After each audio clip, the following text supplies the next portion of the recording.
بسم اللہ الرحمن الرحیم۔ السلام علیکم۔ حضرت خالد بن ولید رضی اللہ تعالیٰ عنہ، قسط نمبر 4۔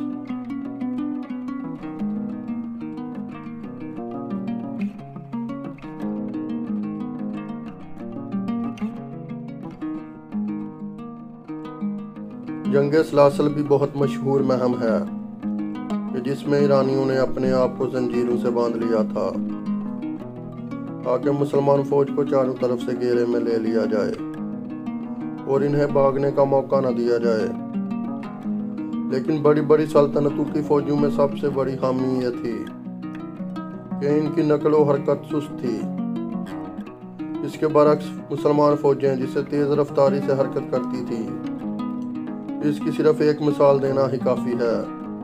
ایک مرتبہ ایک مسلمان کمانڈر نے سیدنا خالد بن ولید کو خط لکھا کہ میں دشمن کے ساتھ برسر پیکار ہوں، مجھے آپ کی ضرورت ہے۔ آپ نے اسی قاصد کو خط دے کر بھیجا کہ جاؤ، اس سے کہو کہ میں تمہاری مدد کے لیے پہنچ رہا ہوں۔ وہ قاصد واپس پہنچا اور خط کھول کر پڑھا۔ جب سر اٹھایا تو افق پر خالد بن ولید کی فوج نظر آ رہی تھی، یعنی قاصد کے گھوڑے کی گرد بھی نہیں بیٹھی تھی کہ آپ مدد کے لیے پہنچ چکے تھے۔ اگر آپ حضرت خالد بن ولید کے دستے یا فوج کے سپاہی ہیں تو آرام آپ کے لیے نہیں ہے۔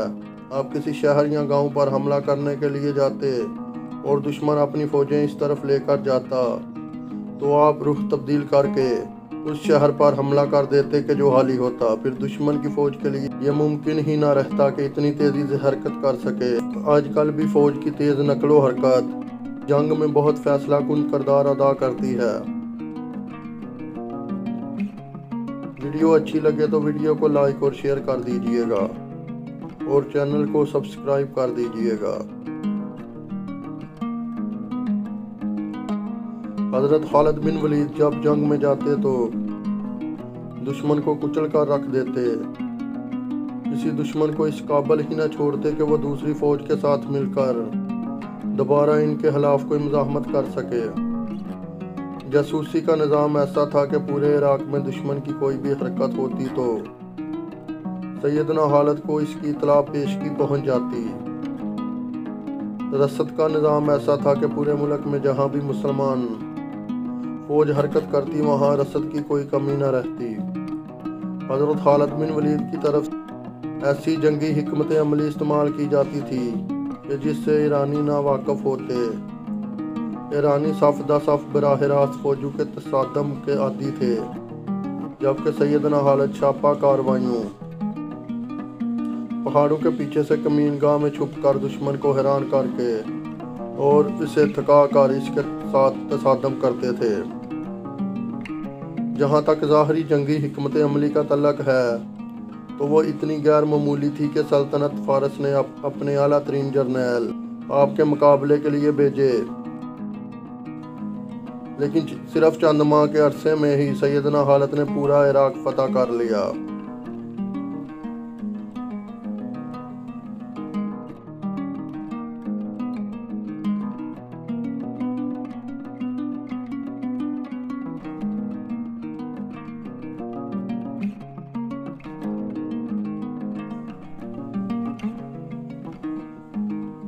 حضرت خالد بن ولید کی طبیعت کی خاص بات یہ تھی کہ آپ جان بوجھ کر خطرے مول لیتے تھے۔ دشمن سوچ بھی نہیں سکتا تھا کہ کوئی سپہ سالار اس قسم کے خطرات مول لے سکتا ہے۔ آپ اپنی جان پر کھیل کر ایسے کارنامے سر انجام دیتے تھے کہ دشمن ہکا بکا رہ جاتا تھا۔ آپ کی بے جگری اور بے خوفی مثال بن گئی تھی۔ لوگ خالد بن ولید کی مثالیں دیا کرتے تھے کہ اگر دلیری کی آخری حد دیکھنی ہے تو سیف اللہ کو دیکھو۔ جنگ یرموک کے موقع پر کہ جب 60,000 غسانی عیسائیوں کا لشکر مسلمانوں کے لیے درد سر بنا ہوا تھا تو اس معاملے سے نمٹنے کے لیے جنگی شورا کا اجلاس بیٹھا۔ اس میں سیدنا خالد نے یہ تجویز پیش کی دشمن کو پریشان کرنے اور شکست دینے کے لیے میں 30 مجاہدین کے ہمراہ براہ راست ان پر حملہ کروں گا۔ بظاہر یہ جنون لگے گا کہ 60,000 کے لشکر کے لیے آپ 30 مجاہدوں کے ساتھ حملہ کرنے کا منصوبہ بنا رہے ہیں، لیکن جنگی شورا میں موجود دیگر سالاروں کا جواب اس سے بھی زیادہ حیران کن تھا۔ اس تجویز کے جواب میں پوری جنگی شورا نے متفقہ طور پر یہ فیصلہ کیا کہ حالت کا فیصلہ دانشمندانہ نہیں ہے، لہٰذا 30 کی بجائے 60 مجاہدین بھیجنے چاہیے۔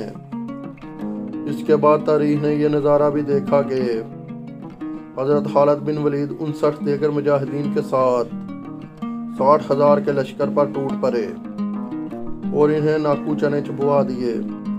بظاہر یہ ناممکنات میں تھا تو کام دنیا کا کوئی جرنیل، کمانڈر، حربی ماہر و منصوبہ ساز اور جنگی تجزیہ نگار سوچ کر بھی نہیں کر سکتا۔ حضرت خالد اس کو عام طور پر کر گزرتے تھے۔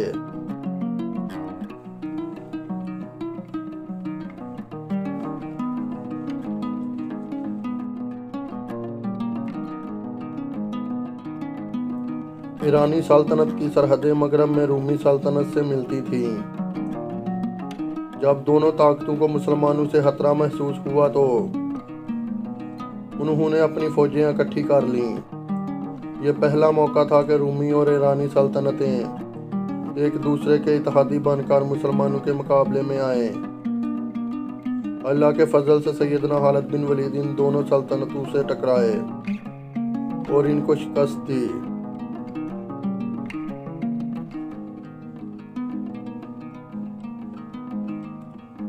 سیدنا خالد بن ولید اس قدر آزاد طبیعت کے مالک تھے کہ رسول اللہ صلی اللہ علیہ وسلم اور حضرت ابوبکر صدیق کے علاوہ کسی اور کے لیے ان کو سنبھالنا ممکن ہی نہ تھا۔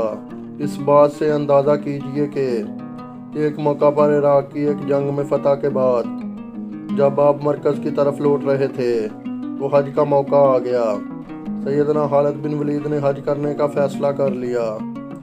اس میں بہت خطرہ تھا کیونکہ مسلمان فوجیں رومی اور ایرانی فوجوں سے عراق میں بے سر پیکار تھیں اور سپہ سالار کا ان سے دور ہونا خطرناک ہو سکتا تھا۔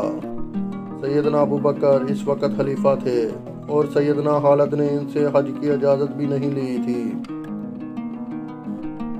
لیکن خالد خطرات مول لینے والے شخص تھے۔